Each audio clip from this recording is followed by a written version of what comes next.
అందరిలో ఉంటాడు, అందరితో ఉంటాడు, అందరూ నా వాళ్ళంటాడు, అందరివాడు మన బిఎల్ఆర్.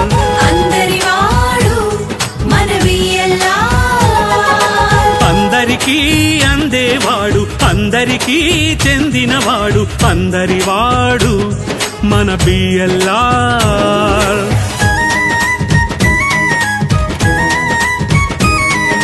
గాంధీ సూక్తిని తలదాల్చి ముందుగా తానారంభించి కలిగినోళ్ళు అందరూ కూడా పేదల సేవకు ముందుకు వచ్చి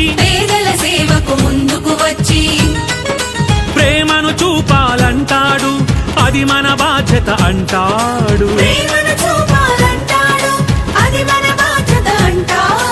అందరిలో ఉంటాడు, అందరితో ఉంటాడు, అందరూ నా వాళ్ళంటాడు బిఎల్ఆర్.